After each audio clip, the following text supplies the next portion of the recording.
Hello guys, आज हम आपको अपने इस वीडियो में बताएंगे यूपी ट्रिपल एससी के प्रीवियस ईयर एग्ज़ाम के जो क्वेश्चन पेपर हुए हैं उनके बारे में उनको हल कराएंगे। क्योंकि आने वाले एग्ज़ाम में जो है, चाहे आपका आने वाला जो पेट एग्ज़ाम होगा कराया जाएगा या आपके यूपी ट्रिपल एससी के माध्यम से जो भी भर्तियां आएंगी, चाहे आपकी लेखपाल भर्ती हो, जूनियर असिस्टेंट भर्ती हो, तो प्रीवियस ईयर एग्ज़ाम से कुछ ना कुछ प्रश्न आते हैं सीधे तौर पर। इसकी हम व्याख्या भी करेंगे और सीधे तौर पर जो आते हैं इसके साथ हमें परीक्षा का पैटर्न पता चलता है, किस तरह से प्रश्न पूछा जाता है। तो ये जो इस वीडियो में आपको क्या रहेगा कि इतिहास, प्राचीन इतिहास, मध्यकालीन इतिहास और आपका आधुनिक भारत का इतिहास, तो इसमें तीनों रहेंगे आपके तीनों इतिहास। और शुरू से लेकर अंत तक बताएंगे। जितने प्रश्न पूछे गए हैं उतने सभी इसमें सम्मिलित होंगे। आज तक जितने पूछे गए हैं, आज एक दो पेपर को छोड़ के, क्योंकि 2019 तक के जो जितने एग्ज़ाम हुए सब आपके होंगे। 2020 से आप कहाँ एक आध दो एग्ज़ाम हुए हैं, उसके अलावा नहीं हुए, तो बाकी सब सम्मिलित रहेंगे इसमें।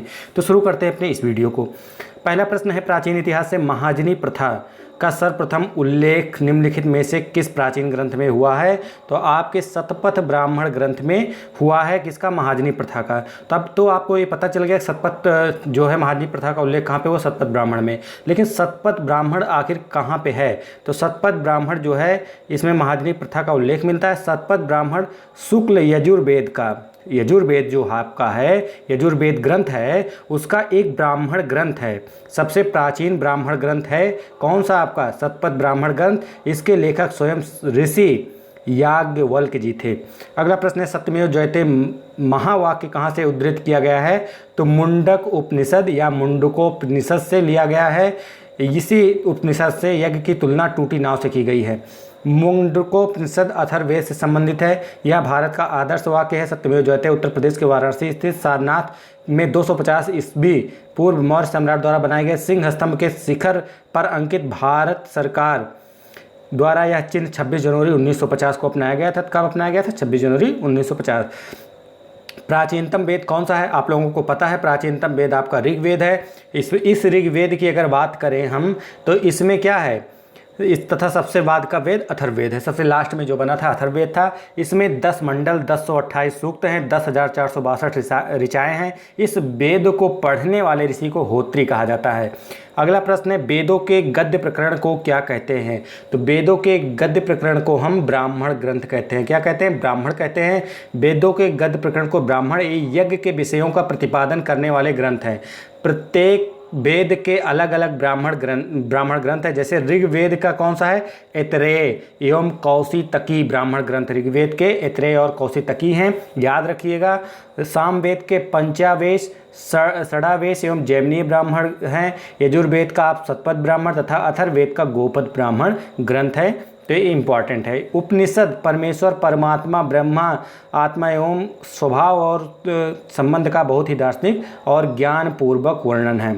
अगला पॉइंट है, निम्नलिखित में से कौन सा ज्ञान के सिद्धांत पर बल देता है? तो ज्ञान के सिद्धांत पर आपका उपनिषद बल देता है। इसे वेदांत भी कहा जाता है। क्या कहा जाता है? वेदांत। उपनिषद हिंदू धर्म का महत्वपूर्ण श्रुति ग्रंथ है। ये वैदिक वांग्मय के अभिन्न भाग हैं। इसमें परमेश्वर, परमात्मा, ब्रह्मा और आत्मा के स्वभाव के संबंध में बहुत ही दार्शनिक और ज्ञानपूर्ण वर्णन किया गया है। दुनिया के कई दार्शनिक उपनिषद का सबसे अच्छा ज्ञान कोश मानते हैं। ये संस्कृत से जुड़े 17वीं सदी में दारासिकों ने उपनिषदों का फारसी में अनुवाद कराया था। अगला प्रश्न है, ऋग्वेद में निम्नलिखित में से किस देवता की सर्वाधिक महत्ता का वर्णन किया गया है? तो इंद्र की सर्वाधिक महत्ता का वर्णन किया गया है। जिस ऋग्वेद में जो इंद्र का नाम 250 बार इंद्र के नाम का उल्लेख किया गया है। अग्नि के लिए 200 बार 200 ऋचाओं का उल्लेख किया गया है। अगला है, अशोक के आक्रमण के दौरान कलिंग पूर्वी प्रांत की राजधानी कौन सी थी? तो तोसाली आपकी राजधानी थी। इसकी व्याख्या अगर हम देखें तो इसमें लिखा है, अशोक के आक्रमण के दौरान कलिंग पूर्व प्रांत की राजधानी तोसाली थी। अशोक ने अपने राज्याभिषेक के 8वें वर्ष बाद अर्थात 9वें वर्ष 261 ईसा पूर्व में कलिंग की विजय की। इसके बाद 13वें शिलालेख, इसका उल्लेख कहाँ मिलता है? 13वें शिलालेख में मिलता है। इसी युद्ध के बाद अशोक ने धम्म विजय की नीति अपनाई, मतलब शांति की नीति अपनाई थी। शतपथ ब्राह्मण और तैत्रीय ब्राह्मण के ब्राह्मण मूल पाठ हैं। तो किसके हैं शतपथ और इसके? तो आपके यजुर्वेद के हैं। तैत्रीय और शतपथ ब्राह्मण ग्रंथ यजुर्वेद के ब्राह्मण मूल पाठ हैं। अगला प्रश्न है आपका, बृहत सांची स्तूप किस काल से संबंधित है? तो सांची स्तूप जो है आपके अशोक काल से संबंधित है, विकल्प डी इसमें लिखा गया कि अशोक ने करवाया था इसका निर्माण। किसका निर्माण 300 BC में हुआ था? सांची मध्य प्रदेश की राजधानी भोपाल में स्थित है। यहाँ अर्धवृत्त कटोरे की आकृति का बना है यह। सिंचाई के लिए 16 मील लंबी चोल झील का निर्माण इनमें से किस चोल शासक ने करवाया था? तो राजेंद्र प्रथम ने ही चोल झील का निर्माण करवाया था। इसकी अगर व्याख्या की बात करें तो 16 मील लंबी चोल झील का निर्माण राजेंद्र प्रथम ने किया था। अन्य उपलब्धियां, लंका के अभियान को पूर्ण कर राजा महेंद्र को बंदी बनाया तथा पांड्य व केरल राज्यों में प्रतिनिधित्व भेजा। गंगई कोंड पंडित की उपाधि इसने धारण की थी। किसने? राजेंद्र प्रथम ने। मनुष्य जीवन की सर्वोत्तम ध्येय क्या है? कैवल्य प्राप्त करना, जिसका अर्थ होता है इच्छाओं पर विजय प्राप्त करना, विकल्प सी है। अगला प्रश्न है, ये कैवल्य जो है जैन धर्म से संबंधित है। अगला प्रश्न है, नागार्जुन कौन थे? नागार्जुन एक बौद्ध दार्शनिक थे जिन्होंने बौद्ध धर्म के 3 संप्रदाय में से एक संप्रदाय महायान की स्थापना की थी। तो महायान की स्थापना किसने की थी? नागार्जुन ने। बौद्ध दार्शनिक थे। बुद्ध को परिनिर्वाण कहाँ प्राप्त हुआ था? तो बुद्ध को परिनिर्वाण कहाँ पे प्राप्त हुआ था? कुशीनगर में प्राप्त हुआ था। इनके जन्म से संबंधित कुछ घटनाएं हैं। गौतम बुद्ध धर्म के प्रवर्तक थे। इनके जीवन से घटित घटनाओं से संबंधित स्थल निम्न है। जन्म इनका कहाँ हुआ था? लुम्बिनी नेपाल में। ज्ञान प्राप्ति बोध गया में बिहार में। मृत्यु महापरिनिर्वाण कुशीनगर में तथा गृह त्याग महाभिनिष्क्रमण राजगृह से इन्होंने किया था। तो ये मुख्य तथ्य था। अगला है, जैन धर्म के 24वें तीर्थंकर कौन थे? तो जैन धर्म के 24वें तीर्थंकर आपके महावीर स्वामी जी थे और 23वें तीर्थंकर आपके पार्श्वनाथ जी थे। जैन धर्म के प्रथम तीर्थंकर ऋषभदेव थे। महावीर स्वामी ज्ञान प्राप्त करने के बाद महावीर कहलाए। इसका अर्थ होता है अपनी साधना में अतुल्य पराक्रम दिखाना। महावीर स्वामी ने 5 महाव्रत दिए हैं जो निम्न हैं। कौन कौन से? सत्य, अहिंसा, अस्तेय, अपरिग्रह, ब्रह्मचर्य। अगला है, ऋग्वेद में निहित गायत्री मंत्र किस देवता को समर्पित है? तो ऋग्वेद में गायत्री मंत्र जो उल्लेख किया गया है वो सावित्री को समर्पित है। ऋग्वेद में इतना समर्पित है, बार बार उसी का हो। रचना इसकी किसने की थी? विश्वामित्र ने की थी। गुप्त काल की प्रसिद्ध महिला शासक कौन थी? तो गुप्त काल की प्रसिद्ध महिला शासक प्रभावती गुप्ता थी। गुप्त काल की प्रसिद्ध महिला शासिका प्रभावती गुप्ता थी। प्रभावती गुप्ता गुप्त वंश के शासक चंद्रगुप्त द्वितीय की पुत्री थी। इनका विवाह वाकाटक वंश महाराष्ट्र के शासक रुद्रसेन द्वितीय से हुआ था। इसका स्पष्टीकरण प्रभावती गुप्ता के पूना ताम्रपत्र से हो जाता है। उन्होंने अपने पति रुद्रसेन द्वितीय के मृत्यु उपरांत स्वयं अपने पुत्रों की संरक्षिका बन शासन को संभाला था। अगला है, देवा नाम प्रिय नाम किसे दिया गया? अशोक को दिया गया है। इसकी व्याख्या देख लेते हैं। इसमें व्याख्या किया गया है, भाभ्रू अभिलेख में अशोक को प्रियदर्शी जबकि मास्की में बुद्ध शाक्य कहा गया है। अशोक के नाम का उल्लेख 4 अभिलेखों में मिलता है। ये अभिलेख है मास्की, गुर्जरा, नेतुर और उडगोलम। जूनागढ़ के अभिलेख रुद्रदमन में भी अशोक का नाम बताया गया है। अगला प्रश्न है, निम्नलिखित किनके बीच तक्षशिला शहर स्थित है? तो सिंधु और झेलम नदियों के बीच आपका तक्षशिला शहर स्थित है। तक्षशिला पाकिस्तान के रावलपिंडी जिले में स्थित है। तक्षशिला प्राचीन काल में गांधार राज्य की राजधानी थी। रामायण के अनुसार भरत ने अपने पुत्र तक्ष के नाम पर तक्षशिला रखा। तक्षशिला प्राचीन काल से शिक्षा के लिए विश्वविख्यात रहा। यहाँ पर तक्षशिला विश्वविद्यालय स्थित था। अगला प्रश्न है, सर्वाधिक प्राचीन पुराण कौन सा है? तो सर्वाधिक प्राचीन पुराण आपका मत्स्य पुराण है। पुराणों की संख्या अगर देखें तो कुल मिला के 18 पुराण है, जिनमें से 5 मत्स्य, वायु, विष्णु, ब्राह्मण, भागवत पुराणों में मत्स्य पुराण सबसे प्राचीन एवं प्रमाणिक है। अगला है प्रश्न आपका, वह स्थल जहां हर्षवर्धन ने बौद्ध महासम्मेलन का आयोजन किया था। तो कहां पे किया था? प्रयाग में हर्षवर्धन ने बौद्ध महासम्मेलन का आयोजन किया था। इसकी व्याख्या देखें तो हर्ष के समय में प्रति 5वें वर्ष एक समारोह का आयोजन किया जाता था जिसे महामोक्ष परिषद कहा जाता था। हुएंगसांग छठवें समारोह में सम्मिलित हुआ था और इसी के आधार पर जो प्रयागराज में कुंभ मेला लगता है उसी को बताया जाता है। तो यहीं से किसने शुरुआत की थी? हर्षवर्धन को ही माना जाता है। त्रिपिटक निम्नलिखित में से किससे संबंधित है? त्रिपिटक आपके बौद्ध ग्रंथ से संबंधित है। ये बौद्ध ग्रंथ है। इसमें लिखा गया बुद्ध की मृत्यु के बाद उनकी शिक्षाओं को संकलित कर 3 भागों में बांटा गया। इन्हीं को त्रिपिटक कहते हैं। ये हैं विनय पिटक, सुत्त पिटक और अभिधम्म पिटक। अगला प्रश्न है, निम्नलिखित में से कौन सा सिंधु घाटी सभ्यता से संबंधित स्थल नहीं है? तो सिंधु घाटी सभ्यता से संबंधित स्थल आपका पाटलिपुत्र नहीं है, बाकी कालीबंगा, रोपड़, लोथर ये सब संबंधित है। तो अगर इसकी मुख्य जो व्याख्या दी गई है उसकी बात करें तो लोथल से प्राप्त वस्तुएं युगल समाधि, पत्तन, घोड़े का अवशेष, धान की भूसी, रोपड़ से प्राप्त वस्तुएं तांबे की कुल्हाड़ी, मानव कंकाल के साथ कुत्ता, कालीबंगा से जुते हुए खेत, अग्निकुंड आदि सिंधु प्रदेश से प्राप्त हुए हैं। तथा पाटलिपुत्र में तृतीय बौद्ध सभाएं जिसका अध्यक्ष मोगालिपुत्र और शासक अशोक से संबंधित है। अगला पॉइंट है आपका, कौन सा साहित्य संगम साहित्य के रूप में प्रसिद्ध है? तो तमिल साहित्य जो है वो संगम साहित्य के रूप में प्रसिद्ध है। अगर इसकी व्याख्या की बात करें तो तमिल भाषा में लिखे गए प्राचीन साहित्य को संगम साहित्य कहा जाता है। सर्वप्रथम इन परिषदों का आयोजन पांड्य राजाओं के राजकीय संरक्षण से किया गया था। संगम का महत्वपूर्ण कार्य होता था उन कवियों तथा लेखकों की रचनाओं का अवलोकन करना जो अपनी रचनाओं को प्रकाशित करना चाहते थे। अगला प्रश्न है, प्राचीन भारत के महान व्याकरणविद पतंजलि किसके समकालीन थे? तो पतंजलि जो आपके समकालीन थे पुष्यमित्र शुंग के समकालीन थे। और पुष्यमित्र शुंग समकालीन किसके थे? आपके हर्षवर्धन के लगभग समकालीन थे। अगला प्रश्न है आपका अशोक, इसमें लिखा है प्राचीन जो व्याख्या दी गई है, व्याकरणविद पतंजलि शुंग वंश के संस्थापक पुष्यमित्र शुंग के गुरु थे। अशोक के प्रधान शिलालेखों में सबसे बड़ा शिलालेख कौन सा है? 13वां शिलालेख है जिसमें अशोक के शासन के 8वें वर्ष वाले कलिंग युद्ध का वर्णन मिलता है। अगला प्रश्न है, सिंधु सभ्यता में घोड़े की अस्थियों का अवशेष कहाँ से प्राप्त हुआ है? तो घोड़े की अस्थियों का अवशेष सुरकोटदा से प्राप्त हुआ है जो गुजरात के कच्छ जिले में स्थित है, जहाँ से घोड़े की अस्थियाँ तथा अनोखी कब्रगाह के अवशेष भी प्राप्त हुए हैं। लोथल से घोड़ों की लघु मृण मूर्तियों के अवशेष भी प्राप्त हुए हैं। अगला प्रश्न है, निम्नलिखित में से मौर्य कला का सर्वोत्तम प्रतिमान कौन है? मौर्य कला का जो सर्वोत्तम प्रतिमान है वो आपका स्तंभ है। निम्नलिखित में से कौन सा अशोक के साम्राज्याधीन नहीं था? तो अशोक के साम्राज्याधीन कौन नहीं था? कामरूप आपका असम को कहा जाता था, प्राचीन नाम इसका था। तो कर्नाटक के इसकी व्याख्या देखें तो कर्नाटक के मास्की अभिलेख तथा गुर्जर के गुर्जर अभिलेख से अज्ञात होता है कि अशोक का साम्राज्य कर्नाटक तथा गुर्जर तक विस्तृत था। अशोक का कश्मीर पर भी एकाधिकार था, उसने यहाँ अनेक अभिलेख बनवाए। कलहण की राजा तरंगड़ी के अनुसार अशोक की मृत्यु के बाद केंद्रीय सत्ता कमजोर पड़ने लगी। तब उसके राज्य प्रतिनिधि जालोक ने अपनी स्वतंत्रता घोषणा कर कश्मीर को मौर्य साम्राज्य से अलग कर लिया। कामरूप असम का पुराना नाम है या अशोक के साम्राज्याधीन नहीं था। अगला प्रश्न, निम्न में से कौन सा उपवेद नहीं है? तो उपवेद जो आपका योग वेद नहीं है, बाकी सभी उपवेद हैं। तो धनुर्वेद, शास्त्राशास्त्र, आयुर्वेद उपवेद हैं, जबकि योग वेद उपवेद नहीं है। धनुर्वेद यजुर्वेद का उपवेद है, आयुर्वेद ऋग्वेद का उपवेद है। तो संबंधित इसकी व्याख्या थी। अगला प्रश्न जो है आपका, योग दर्शन के प्रवर्तक कौन थे? पूछ रहा है योग दर्शन के प्रवर्तक कौन थे? महर्षि पतंजलि थे योग दर्शन के प्रवर्तक।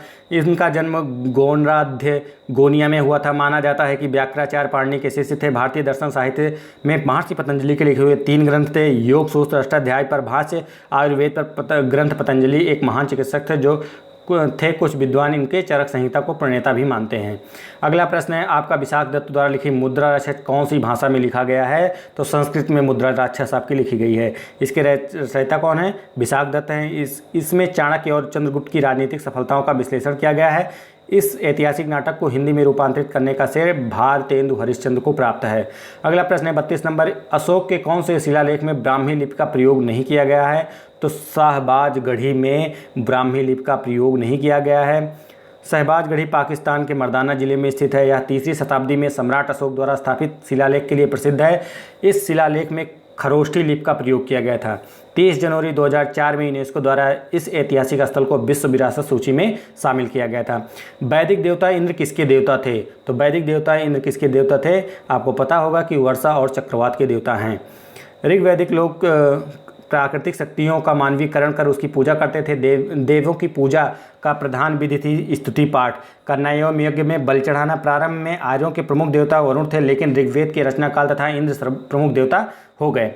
इंद्र को युद्ध का नेता, दुर्गों को तोड़ने वाला पुरंदर तथा वर्षा एवं चक्रवात के देवता माने जाते हैं। ऋग्वेद में उनको 250 सूक्त उनको समर्पित किए गए, उनका उल्लेख उसमें किया गया है। कन्नौज से पूर्व हर्षवर्धन कहाँ का शासक था? कन्नौज से पूर्व हर्षवर्धन थानेश्वर का शासक था जिसने पंजाब छोड़कर शेष समस्त उत्तरी भारत पर राज्य किया। हर्षवर्धन 606 ईस्वी में थानेश्वर के सिंहासन पर बैठा था, बाद में कन्नौज में अपनी राजधानी बनाए थे। अब बात आती है विक्रम संवत का प्रारंभ कब किया गया था। विक्रम संवत के जो प्रारंभ किया गया था 57 ईस्वी ईसा पूर्व में प्रारंभ किया गया था। अत्यंत प्राचीन संवत है विक्रम संवत। विक्रम संवत के प्रणेता सम्राट विक्रमादित्य को माना जाता है। विक्रमादित्य वही चंद्रगुप्त द्वितीय विक्रमादित्य, जिन्होंने लगभग 2068 वर्ष पूर्व यानी 57 ईसा पूर्व विक्रम संवत का प्रारंभ किया था। अगला प्रश्न है आपका मध्यकालीन इतिहास से आगे जो प्रश्न मिलेंगे मध्यकालीन इतिहास से मिलेंगे आपको।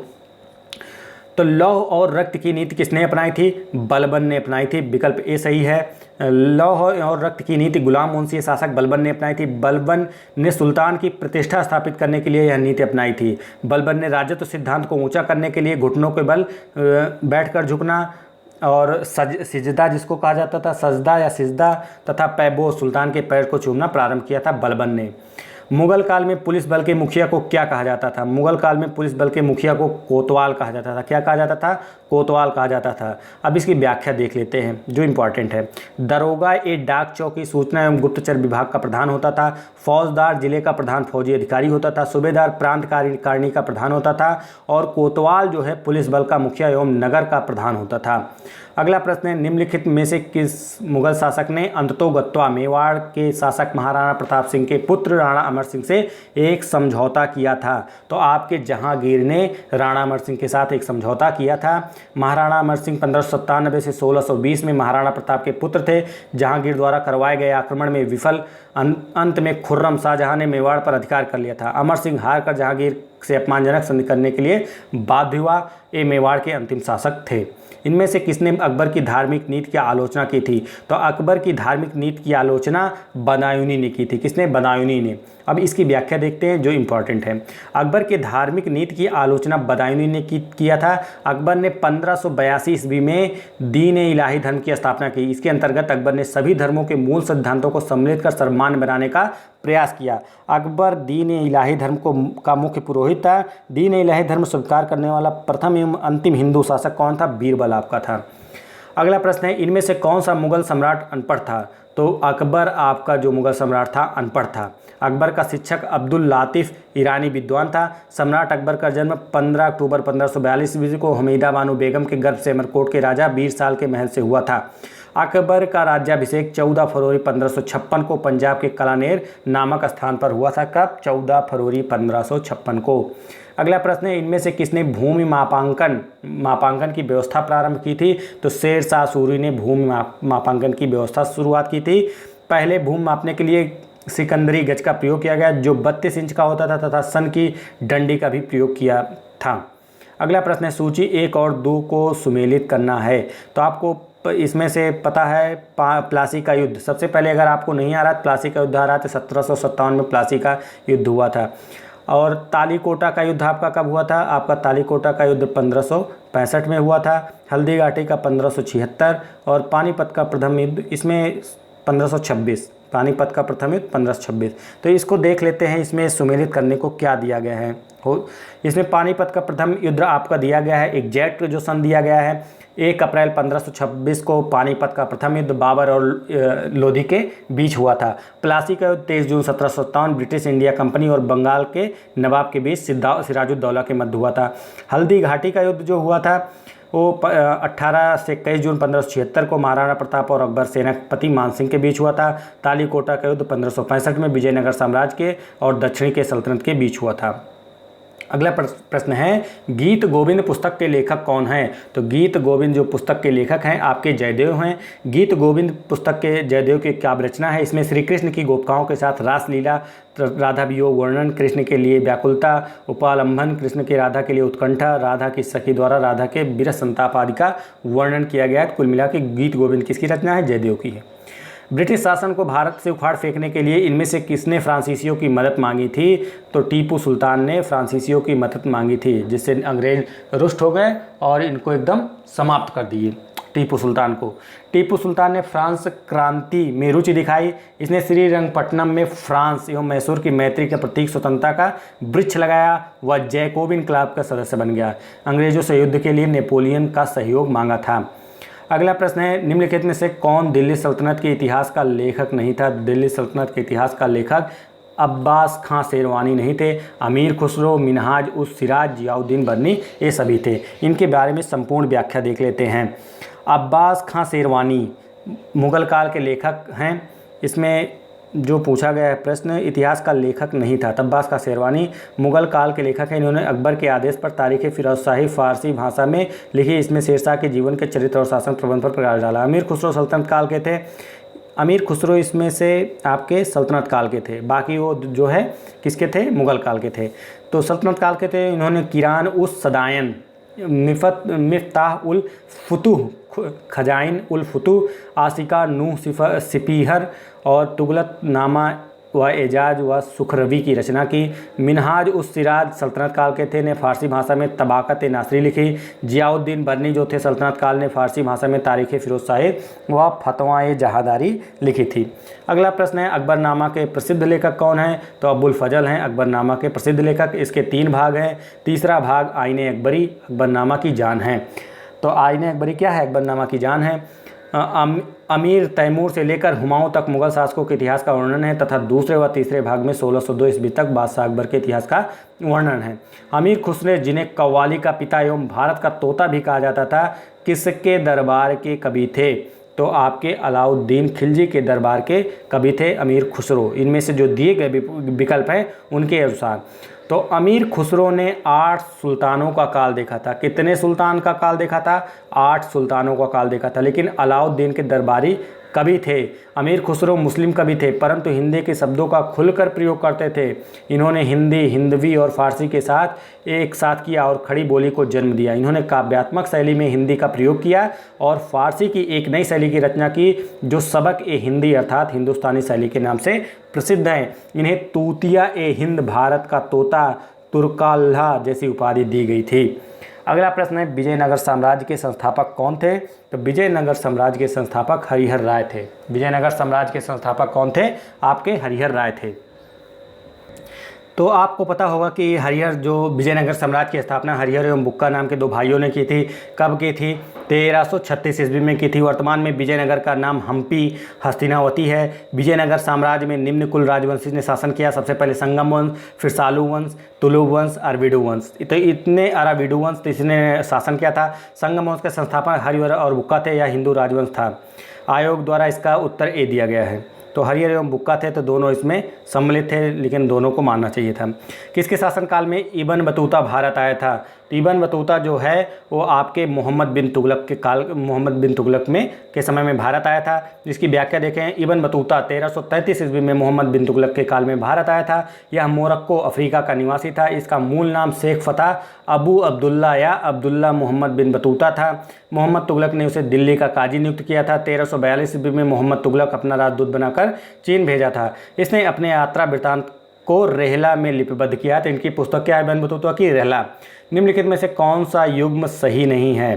तो इसमें से आपको पूछा है कौन सा युग्म सही नहीं है। तो बड़ा इमामबाड़ा कहाँ है? लखनऊ में। छोटा बड़ा इमामबाड़ा दोनों लखनऊ में है। निषाद बाग जम्मू कश्मीर में। फिरोज शाह कोटला कहाँ है? दिल्ली में है। हुमायूं का मकबरा इलाहाबाद में नहीं है, इसलिए ये विकल्प गलत होगा। तो हुमायूं का मकबरा आपका कहाँ है? नई दिल्ली में है। बड़ा इमामबाड़ा और सब बाकी सही सुमेलित है। भारत में सिकंदर लोदी का शासनकाल कब से कब तक था? तो सिकंदर लोदी का जो शासनकाल था 1489 से 1517 ईस्वी तक था। इसकी व्याख्या की बात करें तो बहलोल लोदी का पुत्र एवं उत्तराधिकारी था। इसका मूल नाम निजाम खां था। यह 17 जुलाई 1489 को सुल्तान सिकंदर शाह की उपाधि से दिल्ली की सिंहासन पर बैठा था। यह स्वर्णकार हिंदू माँ की संतान था। धार्मिक दृष्टि से सिकंदर लोदी असहिष्णु था। वह विद्या का पोषक प्रेमी था। गले की बीमारी के कारण 21 नवंबर 1517 को उसकी मृत्यु हो जाती है। अगला प्रश्न है, किस मुगल शासक के आदेश पर सिखों के 5वें गुरु अर्जुन देव जी को मार दिया गया था? तो जहांगीर के आदेश पर उनको मार दिया गया था। अगर इसकी व्याख्या देखें तो जहांगीर ने सिखों के 5वें गुरु अर्जुन देव को खुसरो की सहायता करने के आरोप में वर्ष 1606 ईस्वी में फांसी दे दी थी। अगला प्रश्न है, भारत में जहांगीर का शासनकाल क्या था? तो भारत में जहांगीर का जो शासनकाल था 1605 ईस्वी से 1627 ईस्वी तक था। जहांगीर का शासनकाल 1605 से 1627 तक था। इसका शासनकाल चित्रकला का स्वर्ण युग तथा 7 दिसंबर 1627 को उसकी मृत्यु हो जाती है। तो इससे पैटर्न से क्या पता चल रहा है? यूपी में जो पूछा गया ग्राम पंचायत अधिकारी 2016 के पेपर में पूछा गया है, पता चल रहा है कि शासनकाल भी सन भी पूछा जाता है। ठीक, और कहाँ से पूछा जा रहा है ये देख रहे हैं आप लोग। निम्नलिखित किन सम्राटों के शासनकाल में भारत का पहला रुपया मुद्रित हुआ था? किसके शासनकाल में पहला मुद्रित हुआ था रुपया? शेरशाह सूरी। शेरशाह सूरी के शासनकाल में भारत का पहला मुद्रा रुपया जारी किया गया था, जो आज का रुपये का अग्रदूत है। शेरशाह मुद्रा व्यवस्था अत्यधिक विकसित थी। उसने 178 ग्रेन का चांदी का रुपये तथा 350 ग्रेन का तांबे का दाम चलाया था। तो ये भी पूछा जाता है, याद रखिए। 178 ग्रेन का चांदी का रुपया, 350 ग्रेन का तांबे का दाम चलाया था। उसके समय में 23 टकसालें थी, उसने सिक्कों पर अपने नाम, पद एवं टकसाल का नाम अरबी एवं देवनागरी लिपि में खुदवाया था। शेरशाह के रुपये के विषय में स्मिथ ने कहा, यह रुपया वर्तमान मुद्रा प्रणाली का आधार है। ग्रैंड ट्रंक रोड का निर्माण भी शेरशाह सूरी के शासनकाल में किया गया था। अगला प्रश्न है, अमीर खुसरो का जन्म स्थान कहाँ है? तो कासगंज उत्तर प्रदेश में है। अमीर खुसरो का जन्म 1253 में एटा उत्तर प्रदेश के पटियाली कासगंज नामक कस्बे में गंगा किनारे हुआ था। अमीर खुसरो खड़ी हिंदी बोली तथा तबला वाद्य यंत्र के जनक माने जाते हैं। अगले प्रश्न की बात करें तो हुमायूं की दुर्घटना के आकस्मिक मृत्यु के उपरांत उसके बेटे अकबर को कहाँ मुगल सिंहासन पर बैठाया गया था? तो कलानौर में बैठाया गया था। 1556 ईस्वी में दीन पनाह भवन में स्थित पुस्तकालय सीढ़ियों से गिरकर हुमायूं की मृत्यु का समाचार सुनते ही बैरम खान ने अकबर को 14 वर्ष की उम्र में कलानौर पंजाब में अकबर का राज तिलक बादशाह घोषित कर दिया था। ज्ञातव्य है कि बैरम खान अकबर का संरक्षक था। निम्नलिखित में से कौन सा सुमेलित नहीं है? तो हुमायूं नामा हुमायूं द्वारा नहीं लिखी गई है। बाकी बाबर नामा बाबर द्वारा, शाहजहां नामा मोहम्मद ताहिर द्वारा, हुमायूं नामा इनके द्वारा नहीं, तुझके जहांगीरी जहांगीर द्वारा लिखी गई है। तो इसकी व्याख्या में हुमायूं नामा किसके द्वारा लिखी गई? गुलबदन बेगम के द्वारा लिखी गई है। पानीपत का द्वितीय युद्ध किनके बीच लड़ा गया था? तो अकबर और हुमायूं के बीच लड़ा गया था पानीपत का द्वितीय युद्ध। पानीपत का द्वितीय युद्ध 5 नवंबर 1556 ईस्वी को अफगान शासक आदिल शाह सूर के हिंदू सेना नायक हेमचंद्र या विक्रमादित्य हेमू और मुगल बादशाह अकबर के मध्य हुआ था। युद्ध के प्रारंभिक क्षण में हेमू के पक्ष में जा रहा था, लेकिन उसकी आंख में एक तीर लग जाने के कारण वह आपा खो बैठा और अकबर के संरक्षक बैरम खान ने हेमू को गिरफ्तार कर मरवा दिया तथा पानीपत का द्वितीय युद्ध जीत लिया। किस सिख गुरु ने आदि ग्रंथ को संकलित किया था? किस सिख गुरु ने आदि ग्रंथ को संकलित किया था? तो गुरु अर्जुन देव ने संकलित किया था। इसकी व्याख्या अगर देखें तो गुरु अर्जुन देव ने आदि ग्रंथ को संकलित किया। गुरु अर्जुन देव सिख के 5वें गुरु 1581 से 1601 ईस्वी में इनका टाइम पीरियड था। इन्होंने अमृतसर नगर पूर्व नाम रामदासपुर का निर्माण कराया। अमृतसर नगर और पूर्व रामदासपुर का निर्माण कराया था किसने? अर्जुन देव ने ही। उसमें अमृतसर एवं संतोष नगर नामक तालाब बनवाया। इसने अमृतसर तालाब के मध्य हर मिंदर साहिब का निर्माण करवाया, जिसकी नींव सूफी संत मियाँ मीर के द्वारा रखा गया था। जहांगीर ने अपनी विद्रोही पुत्र खुसरो की मदद के आरोप में गुरु को फांसी दे दी थी। अगला प्रश्न है, तुलुब के राजवंश की स्थापना किसने की थी? तो तुलुब के राजवंश की स्थापना जो है आपके वीर नरसिंह ने की थी। तुलुब वंश 1505 से 1570 की स्थापना नारसा नायक के पुत्र वीर नारसिंह ने की थी। इतिहास में इसे द्वितीय बालापहार कहा जाता की संज्ञा दी गई है। अगला है, पहली कठपुतली मुगल सम्राट कौन था? पहला कठपुतली मुगल सम्राट कौन था? तो जहांदार शाह पहला कठपुतली मुगल सम्राट था। इसकी व्याख्या अगर देखें तो बहादुर शाह की मृत्यु के बाद उसके पुत्रों जहांदार शाह, अजीम उस शान, रफ़ी उस शान और जहान शाह में हुए उत्तराधिकार के युद्ध में 1712 से 13 ने जुल्फ़िकार खां के सहयोग से सत्ता प्राप्त की। जहांदार शाह ने लाल कुमारी नामक वेश्या के शासन में हस्तक्षेप करने का अधिकार दे रखा था। लोग उसे लंपट मूर्ख कहते थे। किसको? जहांदार शाह को। अजीम उस शान के पुत्र फर्रुखसियर ने सैयद बंधु अब्दुल खां एवं हुसैन अली के सहयोग से जहांदार शाह की हत्या कर दी थी। अगला प्रश्न है, विजयनगर राज्य किस नदी के किनारे स्थित था? तो विजयनगर साम्राज्य किस नदी के किनारे स्थित था? तुंगभद्रा नदी के किनारे विजयनगर साम्राज्य स्थित था। इसकी व्याख्या अगर देखें तो विजयनगर साम्राज्य तुंगभद्रा नदी के उत्तरी तट पर स्थित था। इसकी स्थापना 1336 में हरिहर एवं बुक्का नामक 2 भाइयों ने की थी। हरिहर और बुक्का ने अपने माता पिता संगम के नाम पर संगम राजवंश की स्थापना की। विजयनगर साम्राज्य की राजधानियाँ क्रमशः अनेगोंडी, विजयनगर, पनुगोंडा तथा चंद्रगिरी थे। हम्पी विजयनगर की पुरानी राजधानी का प्रतिनिधित्व करता था। विजयनगर का वर्तमान नाम क्या था? हम्पी हस्तिनावती था। किस प्राचीन साम्राज्य में महिलाएं कुश्ती में भाग लेती थी? किस प्राचीन साम्राज्य में महिलाएं कुश्ती में भाग लेती थी? तो विजयनगर साम्राज्य में ही। 1336 आप देखे होंगे एक आता था तेनाली रामा, जिसमें विजयनगर साम्राज्य के बारे में बताया गया था। तो अगर आप उसको देखे हों तो उसमें इनकी डिटेल में बताया गया है। तो मध्यकालीन दक्षिण भारत में एक साम्राज्य था जिसकी स्थापना हरिहर प्रथम बुक्का राय नामक 2 भाइयों ने की थी। महिलाएं कुश्ती में भाग लेती थी, बस इसमें और कुछ नहीं है। इनमें से कौन सा मुगल बादशाह शराब को छूता तक नहीं था? तो औरंगजेब जो है शराब को बिल्कुल नहीं छूता था। एक प्रश्न कई बार पूछा गया है। अगला प्रश्न है औरंगजेब का जन्म 4 नवंबर 1618 को गुजरात में हुआ। इनके पिता शाहजहां तथा मुमताज़ महल थी। इनके माता पिता कौन थे? शाहजहां तथा मुमताज़ महल थी। औरंगजेब पवित्र जीवन व्यतीत करते थे, वह सभी दुर्गुणों से मुक्त थे तथा यति के जैसा जीवन व्यतीत करते थे। खाने पीने, वेशभूषा और जीवन की अन्य सभी सुविधाओं में वह बेहद संयम बरतते थे। अगला प्रश्न है हुमायूंनामा के लेखक कौन हैं? तो हुमायूंनामा के लेखक गुलबदन बेगम हैं। अभी प्रश्न आया था इसके पहले। किस मुगल बादशाह ने इलाहाबाद में अपनी राजधानी बनाया था? तो इलाहाबाद को राजधानी अपनी शाह आलम ने बनाया था। आलमगीर द्वितीय के बाद अली गौहर शाह आलम द्वितीय की उपाधि लेकर मुगल शासन की गद्दी पर बैठा। शाह आलम द्वितीय ने बंगाल के शासक मीर कासिम तथा अवध के नवाब शुजाउद्दौला के साथ मिलकर अंग्रेजों के विरुद्ध बक्सर का युद्ध में भाग लिया। बक्सर के युद्ध में ऐतिहासिक पराजय के बाद अंग्रेजों ने शाह आलम के साथ इलाहाबाद की संधि 1765 में की, जिसके द्वारा शाह आलम को इलाहाबाद तथा कड़ा का क्षेत्र मिला और शाह आलम ने इलाहाबाद को अपनी राजधानी बनाया था। जयचंद के विश्वासघात के कारण पृथ्वीराज चौहान की पराजय हुई। कालांतर में जयचंद कहाँ और कब मारा गया था? तो इस तरह से भी प्रश्न पूछे जाते हैं। तो जयचंद चंदावर के युद्ध में 1193 ईस्वी में मारा गया था। अगला इसकी व्याख्या अगर देखें तो जयचंद्र उत्तर भारत के शक्तिशाली राजा थे। तराइन के द्वितीय युद्ध में जयचंद्र द्वारा पृथ्वीराज चौहान के सैनिक मदद न मिलने के कारण पृथ्वीराज चौहान को मोहम्मद गौरी द्वारा शिकस्त मिली। दिल्ली तथा अजमेर जीतने के बाद मोहम्मद गौरी ने 2 वर्ष बाद 1193 में कन्नौज पर चढ़ाई की। फलस्वरूप गौरी तथा जयचंद के बीच इटावा के पास चंदावर का युद्ध हुआ और जयचंद मारा गया। अगला प्रश्न है 33 नंबर। किस वर्ष बाबर ने सुल्तान इब्राहिम लोदी को पानीपत की लड़ाई में पराजित किया था? तो पानीपत की लड़ाई 1526 में बाबर ने सुल्तान इब्राहिम लोदी को पराजित किया था। 21 अप्रैल 1526 को आपके पानीपत का युद्ध हुआ था। इसमें प्रथम युद्ध में बाबर ने दिल्ली सुल्तान के इब्राहिम लोदी को पराजित किया। बाबर ने इस युद्ध में उज्बेकों के तुगलमा बद्ध पद्धति को भारत में पहली बार प्रयोग किया था। अगला प्रश्न है प्रसिद्ध चित्रकार मीर सैयद अली चित्रकार हेतु किस मुगल शासक के सहयोगी थे? तो हुमायूं के सहयोगी थे सैयद अली। अगर इसकी व्याख्या देखें तो मीर सैयद अली फारस का एक प्रसिद्ध चित्रकार था। जब हुमायूं निर्वासन का जीवन व्यतीत कर रहा था तो उसकी मुलाकात वहाँ के 2 प्रसिद्ध चित्रकार मीर सैयद अली तथा ख्वाजा अब्दुल समद से हुई। हुमायूं इन दोनों से प्रभावित होकर अपने सहयोगी बना लिया।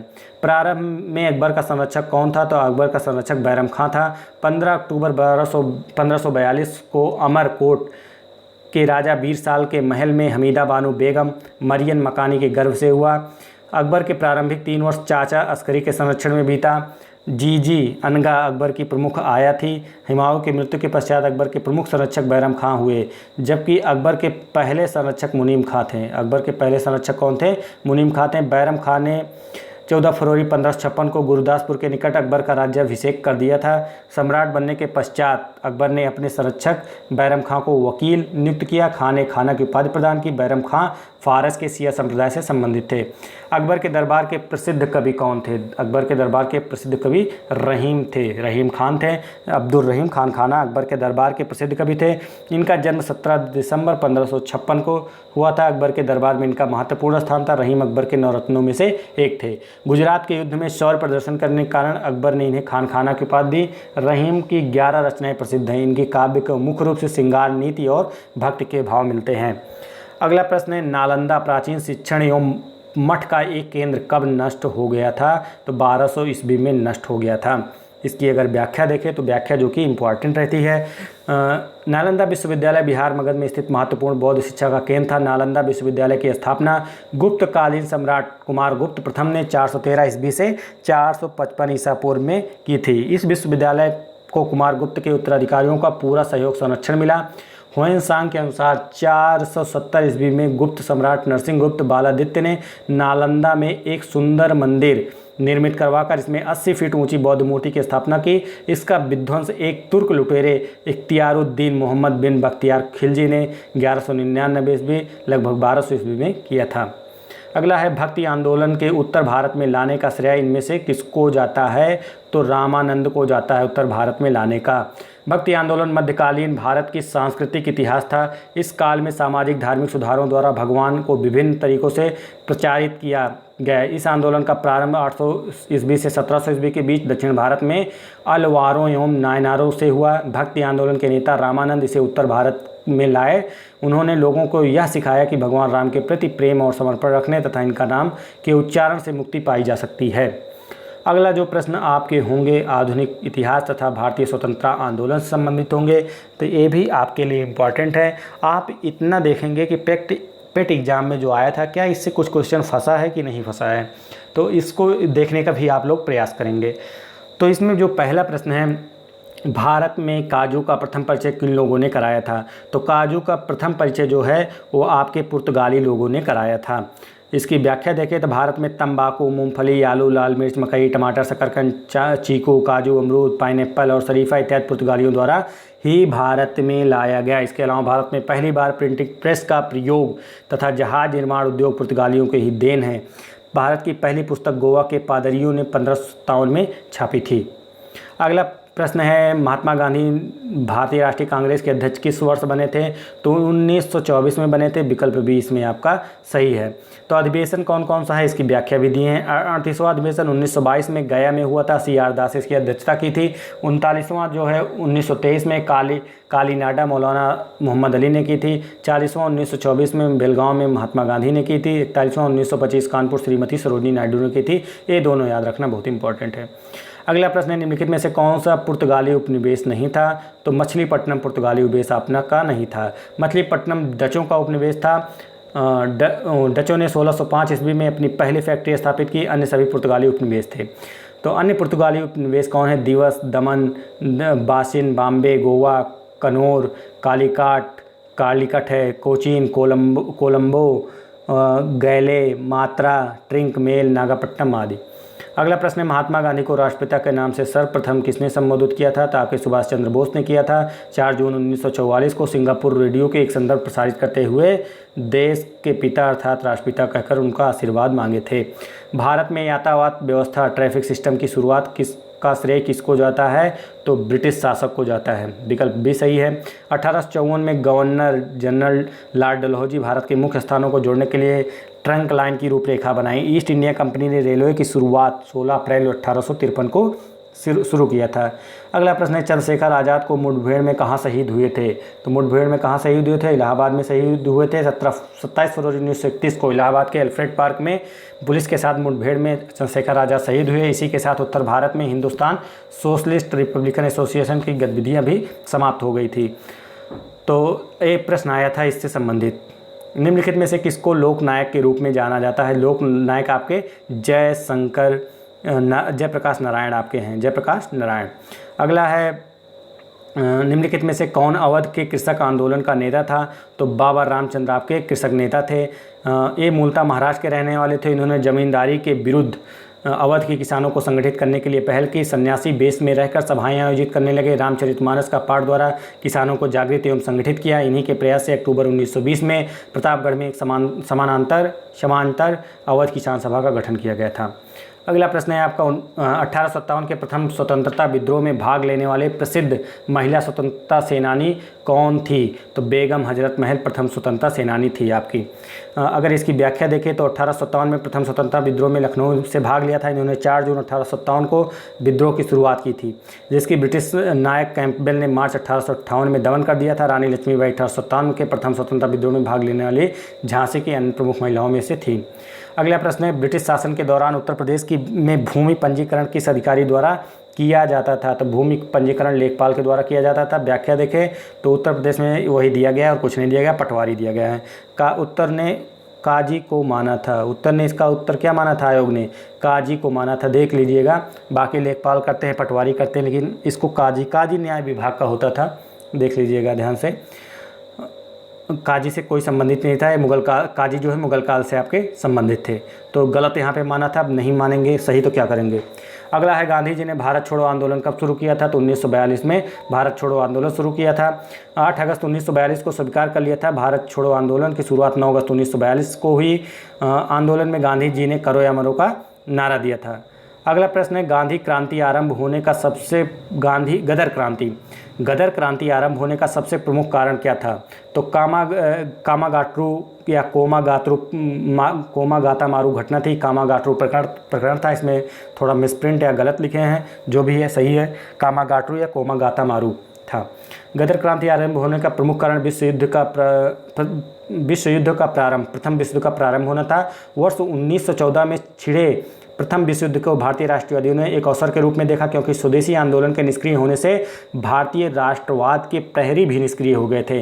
भारतीय राष्ट्रवादियों में यह धारणा थी कि ब्रिटेन पर किसी भी तरह का संकट भारत के हित में है और उनके लिए मौका होगा। इस मौके को कई जगहों पर कई तरह से फ़ायदा उठाया गया। उत्तरी अमेरिका में गदर क्रांतिकारियों और भारत में लोकमान्य तिलक, एनी बेसेंट और उनके स्वदेशी संगठनों ने इसका लाभ उठाया। गदर क्रांतिकारियों ने सशस्त्र संघर्ष के माध्यम से अंग्रेजी हुकूमत को उखाड़ फेंकने का प्रयास किया था। 1 नवंबर 1913 को अमेरिका में सैन फ्रांसिस्को नगर में गदर पार्टी का गठन लाला हरदयाल सिंह ने किया था। एक एग्जाम में आपके पेट के एग्जाम में आया था, मिलान करने में आया था। अगला प्रश्न है वह कौन सा स्थान है जहां अंतिम मुगल सम्राट बहादुर शाह जफर की मृत्यु हुई थी, तो बहादुर शाह जफर की मृत्यु रंगून हुई थी। रंगून में, क्योंकि जब उनको हारा गया था, 1857 का क्रांति खत्म हुई थी, तो उनको रंगून में निर्वासित कर दिया गया था। बहादुर शाह द्वितीय को हुमायूं मकबरे में गिरफ्तार कर लिया, उसे हडसन ने रंगून निर्वासित किया, जहां 1862 में उनकी मृत्यु हो गई थी। अगला प्रश्न है जिस दिन भगत सिंह को फांसी दी गई वही शहीद दिवस के रूप में प्रत्येक वर्ष कब मनाया जाता है। 23 मार्च 1931 को फांसी दी गई थी और 23 मार्च को शहीद दिवस के रूप में मनाया जाता है। 30 जनवरी को भी प्रत्येक वर्ष शहीद दिवस के रूप में मनाया जाता है। यह राष्ट्रपिता महात्मा गांधी की पुण्यतिथि है। अगला प्रश्न है निम्नलिखित में से किसने हिंद स्वराज पुस्तक लिखी थी, तो हिंद स्वराज पुस्तक जो है महात्मा गांधी की पुस्तक थी, विकल्प भी सही है इसमें। 1909 में रचित की गई थी। इसकी मूल रचना जो है गुजराती में, किसमें है, गुजराती में है। यह लगभग 30,000 शब्दों की पुस्तक है, जिसमें गांधी जी ने इंग्लैंड से दक्षिण अफ्रीका यात्रा के समय पानी की जहाज़ में लिखा था। नेताजी सुभाष चंद्र बोस हिंद सरकार की स्थापना की थी, कब की थी हिंद सरकार की स्थापना, अक्टूबर 1943 में उन्होंने की थी। आज़ाद हिंद सरकार की स्थापना सुभाष चंद्र बोस 2 जुलाई 1943 को सिंगापुर पहुंचे। 5 जुलाई 1943 ईस्वी को रास बिहारी बोस के भारतीय स्वतंत्रता लीग की अध्यक्षता सुभाष चंद्र बोस को सौंप दी थी और स्वयं परामर्शदाता बन गए, तभी सुभाष चंद्र बोस नेताजी कहलाए। 21 अक्टूबर 1943 को सुभाष चंद्र बोस ने आज़ाद हिंद फौज की सर्वोच्च सेनापति की हैसियत से सिंगापुर में स्वतंत्र भारत को अस्थायी सरकार की स्थापना की और दिल्ली चलो का नारा दिया तथा तुम मुझे खून दो और मैं तुम्हें आज़ादी दूंगा जैसे नारे दिए थे इन्होंने। अगला है देश बंधु किसे कहा जाता है। चित्तरंजन दास को देश बंधु कहा जाता है। चित्तरंजन दास सुभाष चंद्र बोस के राजनीतिक गुरु थे, इंपॉर्टेंट है, देख लीजिएगा। अगला प्रश्न है निम्नलिखित का मिलान करना है, तो मिलान करना है तो इसमें हम व्याख्या देख लेते हैं। मिलान करने में राम प्रसाद, इसमें सूर्यसेन किससे संबंधित है, यहाँ पे देख लेते हैं। चटगांव शस्त्रागार से संबंधित थे। और आपके भगत सिंह जो है वो लाहौर षड्यंत्र मामला था। और जो आपके राम प्रसाद बिस्मिल थे काकोरी कांड में, अरविंदो घोष अलीपुर मामला। तो देख लेते हैं क्या इसमें दिया गया है एक बार डिटेल में। तो राम प्रसाद बिस्मिल का संबंध काकोरी षड्यंत्र से था। किससे संबंध था, काकोरी षड्यंत्र से। अक्टूबर 1924 में सचिन सल्यान, राम प्रसाद बिस्मिल एवं चंद्रशेखर आजाद ने मिलकर कानपुर में हिंदुस्तान रिपब्लिक एसोसिएशन HRA की स्थापना की। तो देख लीजिए HRA हिंदुस्तान रिपब्लिकन में आया था ये कि कौन काकोरी कांड से संबंधित था, कौन सा संगठन, तो हिंदुस्तान रिपब्लिक एसोसिएशन। तो इसीलिए मैं आप लोगों को करा नहीं पाया था ये पेपर, क्योंकि काफ़ी लंबा था और आपको जल्दी टाइम कम बचा था, इसलिए नहीं करा पाए। नहीं तो आप देख लीजिए यहाँ से कितने प्रश्न उठाए गए हैं, मतलब व्याख्या दी गई। आप व्याख्या अगर पढ़ेंगे तो यही तो है कि सेम प्रश्न नहीं आएगा, लेकिन व्याख्या जो रहेगी उसमें से प्रश्न फिर पूछ लिए जाते हैं। तो इम्पॉर्टेंट है, इसीलिए आपको बार बार कहते हैं ज़रूर देखिए इसको। इनके सदस्यों ने 9 अगस्त 1925 को लखनऊ के पास काकोरी नामक स्थान पर 18 डाउन ट्रेन रोककर सरकारी खजाने को लूटा। यह घटना काकोरी कांड के नाम से प्रसिद्ध हुई। इस कांड के मुख्य अभियुक्तों में राम प्रसाद बिस्मिल, अशफाकुल्ला खां, रोशन सिंह, राजेंद्र लहड़ी को फांसी दी गई, लेकिन आज़ाद गिरफ्तार होने से बच गए। सूर्यसेन ने बंगाल में इंडियन रिपब्लिक आर्मी की स्थापना की। किसकी, सूर्यसेन ने बंगाल में इंडियन रिपब्लिक की आर्मी की स्थापना की। और अप्रैल 1930 में चटगांव, वारीसाल तथा मेमन स्थित सरकारी शस्त्रागारों के एक साथ लूटा। सूर्यसेन को गिरफ्तार कर वर्ष 1934 में फांसी दी गई थी। फिर है हिंदुस्तान सोशलिस्ट रिपब्लिकन एसोसिएशन के सदस्य भगत सिंह एवं बटुकेश्वर दत्त केंद्रीय असेंबली लाहौर की खाली बेंचों पर बम फेंका, जिसका उद्देश्य किसी की हत्या नहीं बल्कि अपने उद्देश्य को सरकार एवं जनता तक पहुंचाना था। लाहौर षड्यंत्र केस के तहत मुकदमा चलाकर 23 मार्च 1931 को भगत सिंह, सुखदेव एवं राजगुरु को फांसी दे दी गई थी। अरविंद घोष अलीपुर मामले से संबंधित थे। लॉर्ड डलहौजी ने अवध को कब्जा लिया था। 1856 में कुशासन के आधार पर अवध राज्य को ब्रिटिश साम्राज्य में हड़प नीति के तहत शामिल किया। इसके लिए उसने 3 कमेटी गठित की और कुशासन का आरोप लगाकर शामिल किया। अवध के शासक वाजिद अली शाह ने बेगम हजरत महल से पुत्र बिरजिस कादिर का जन्म हुआ था। अगला प्रश्न है 1916 में लखनऊ समझौता महत्वपूर्ण था क्योंकि इसके बाद कांग्रेस ने किया मुस्लिम लीग के साथ गठबंधन, अंग्रेजों के साथ संधि। इसमें मुस्लिम 1916 में जो हुआ था आपका सम्मेलन लखनऊ में, मुस्लिम लीग के साथ गठबंधन इन्होंने कर लिया था। अगर इसकी व्याख्या देखें तो 1906 सूरत अधिवेशन 1906 में कांग्रेस का विभाजन 1916 ईस्वी तक बना रहा। एनी बेसेंट ने गरम दल और नरम दल को कांग्रेस के मंच पर पुनः साथ लाने में सफल प्रयास किया। दिसंबर 1916 ईस्वी में मुस्लिम लीग और कांग्रेस दोनों लखनऊ वार्षिक अधिवेशन में शामिल हुए और समझौता हुआ। यह समझौता लखनऊ समझौता कांग्रेस लीग समझौता के नाम से प्रसिद्ध है। 1916 ईस्वी में कांग्रेस अधिवेशन की अध्यक्षता अंबिका चरण मजूमदार ने की थी, ये भी याद रखिएगा। अपराधियों के रूप में नहीं बल्कि राजनीतिक बंदियों के रूप में इलाज की मांग करते हुए किस क्रांतिकारी ने जेल में 64 दिन का उपवास किया और उनकी मृत्यु हो गई? तो जतिन दास थे वो। इसकी व्याख्या देखिए तो 64 दिन के उपवास के बाद जतिन दास की मृत्यु हो गई। Hindustan Republican socialist Republican association के क्रांतिकारी थे। 13 सितंबर 1929 को उनकी मृत्यु हुई थी। लाहौर षड्यंत्र केस का मुकदमा संयुक्त रूप से इन पर भी चला था। चौरा चौरी की घटना जिसके कारण गांधी जी को अपना असहयोग आंदोलन बंद करना पड़ा था, किस जिले में घटी? गोरखपुर जिले में घटी थी। 5 फरवरी 19 चौरा चौरी घटना 5 फरवरी 1922 को संयुक्त प्रांत के उत्तर प्रदेश के गोरखपुर जिले में चौरा चौरी नामक स्थान पर हुई। इसमें किसानों को एक जुलूस में गोली चलाए जाने के कारण कुछ भीड़ ने थाने को आग लगा दी और उसमें 21 सिपाहियों की मौत हो गई थी, जिसे गांधी जी ने वापस ले लिया था। अगला प्रश्न है 1908 में खुदीराम बोस और प्रफुल्ल चाकी ने मुजफ्फरपुर में किस ब्रिटिश जज पर बम मारा एवं उसे मारने का प्रयास किया, जो पहले कलकत्ता के मुख्य प्रेसिडेंसी मजिस्ट्रेट थे? तो कौन थे आपके? किंग्सफोर्ड। तो इसकी व्याख्या अगर देखें तो 1908 में EDH किंग्सफोर्ड बिहार के मुजफ्फर जिले के न्यायाधीश थे। उन पर 30 अप्रैल 1908 ईस्वी को मुजफ्फरपुर खुदीराम बोस और प्रफुल्ल चाकी ने बम फेंका। किंग्सफोर्ड बच गए, परंतु दुर्भाग्य से उस गाड़ी में राष्ट्रीय आंदोलन के हमदर्दी रखने वाले मिस्टर कैनेडी की पत्नी एवं पुत्री मारी गई। प्रफुल्ल चाकी ने आत्महत्या कर ली, परंतु खुदीराम बोस को गिरफ्तार कर लिया गया था। 1908 ईस्वी में 15 वर्ष की आयु में खुदीराम बोस को फांसी दे दी गई। वह सबसे कम उम्र में फांसी पाने वाले क्रांतिकारी थे। कौन? खुदीराम बोस। अगला प्रश्न है आपका साइमन कमीशन के विरोध करते हुए पुलिस के हमले के कारण किस राष्ट्रवादी नेता की मृत्यु हो गई थी? तो लाला लाजपत राय की। 1919 में मॉन्टेग्यू चेम्सफोर्ड एक्ट के 10 वर्षों की समीक्षा हेतु साइमन कमीशन का गठन किया गया। जॉन साइमन की अध्यक्षता में इस कमीशन में 7 सदस्य थे जो सभी अंग्रेज थे, इसलिए भारतीयों ने इसे श्वेत कमीशन कहकर इसका बहिष्कार किया। साइमन कमीशन 3 फरवरी 1928 को भारत आया। सारे देश में नारा था गो बैक साइमन। साइमन जब लाहौर पहुंचा तो लाला लाजपत राय के नेतृत्व में उसके खिलाफ प्रदर्शन किया गया। पुलिस की लाठीचार्ज के कारण दिसंबर 1928 में लाला लाजपत राय की मृत्यु हो गई थी।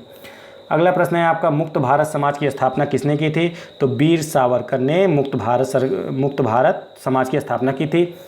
जब वह छात्र थे और इंडिया हाउस में रहते थे तो उसी दौरान अंग्रेज़ों भारत को स्वतंत्र कराने के लिए क्रांतिकारी दलों का गठन उसमें प्रमुख थे। इसमें इन्होंने अभिनव भारत, मुक्त भारत समाज जैसी संस्था की स्थापना की। वी डी सावरकर ने 1909 में 1857 के विद्रोह पर किताब लिखी।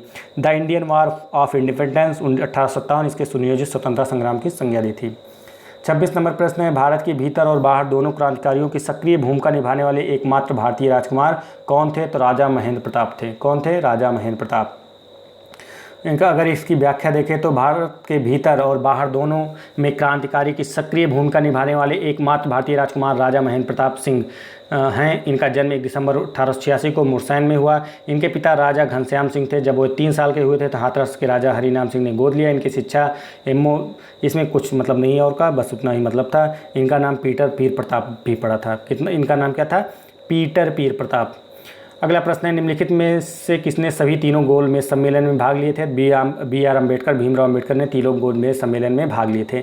तो इसका हम महत्वपूर्ण व्याख्या देख लेते हैं। तीनों गोल मेज सम्मेलन में अम्बेडकर ने भाग लिया था। प्रथम गोल मेज सम्मेलन 12 नवंबर 1930 से 19 जनवरी 1931 ईस्वी में, स्थान सेंट जेम्स पैलेस लंदन, उद्घाटन ब्रिटिश सम्राट जॉर्ज पंचम द्वारा, प्रतिनिधियों की संख्या 89, दलितों की तरफ से भीमराव अम्बेडकर शामिल हुए। द्वितीय गोल मेज सम्मेलन 7 सितंबर 1931 से 1 दिसंबर 1931 के मध्य हुआ था। स्थान सेंट जेम्स पैलेस लंदन, 31 प्रतिभागियों ने इसमें भाग लिया था और मुसलमानों की तरह अम्बेडकर ने पृथक निर्वाचन मंडल की भी मांग की थी। मुसलमानों की तरह इन्होंने क्या किया? पृथक निर्वाचन मंडल की मांग की। तृतीय गोल मेज सम्मेलन 17 नवंबर 1931 से 24 दिसंबर 1932 को हुआ। इस सम्मेलन में 46 प्रतिनिधियों ने भाग लिया। अम्बेडकर ने इस सम्मेलन में भाग लिए थे। सारे जहाँ से अच्छा हिंदुस्तान हमारा के रचयिता कौन है? तो मोहम्मद इकबाल हैं। रविन्द्रनाथ टैगोर गीतांजलि के लेखक हैं। मोहम्मद इकबाल सारे जहाँ से अच्छा के और महात्मा गांधी हिंदू स्वराज के लेखक थे। लॉर्ड कर्जन के बंगाल विभाजन के पीछे निम्नलिखित में से कौन सा मकसद नहीं था? तो सरकार के प्रशासनिक भार को सहज करना इनका मकसद नहीं था। इनका मकसद था कि भारतीय राष्ट्रीयता के मूल पर हमला करना, बांटो और शासन करो की नीति का पालन करना, ब्रिटिश राज की शक्ति का प्रदर्शन करना इनका मुख्य उद्देश्य था। इसकी व्याख्या अगर देखें तो व्याख्या आपको पता ही है, जो मैंने बताया उसके बाद है। 20 जुलाई 1905 को बंगाल विभाजन का इन्होंने क्या किया था? निर्णय किया था। 7 अगस्त 1905 को कलकत्ता में बंगाल विभाजन के विरुद्ध ऐतिहासिक बहिष्कार प्रस्ताव पास कर स्वदेशी अपनाने पर बल दिया। 16 अक्टूबर 1905 को बंगाल का विभाजन आधिकारिक तौर पर हुआ। इसे शोक दिवस के रूप में मनाया गया। अगला प्रश्न है, ब्रह्म समाज की स्थापना किसने की थी? राजा राम मोहन राय ने ब्रह्म समाज की स्थापना की थी। 20 अगस्त 1928 को कोलकाता में किया था। बेलूर मठ स्वामी Vivekananda, Arya Samaj Swami Dayanand Saraswati. Discovery of India पुस्तक के लेखक कौन हैं? तो Jawaharlal Nehru discovery of India पुस्तक के लेखक हैं। और अन्य की बात करें तो यंग इंडिया महात्मा गांधी की है, केसरी गीता रहस्य बाल गंगाधर तिलक, इंडियन स्ट्रगल सुभाष चंद्र बोस की है। अगले प्रश्न की बात करें तो भारतीय राष्ट्रीय कांग्रेस की स्थापना कब हुई थी? तो 1885 में हुई थी। एम.ओ. ह्यूम ने किया था।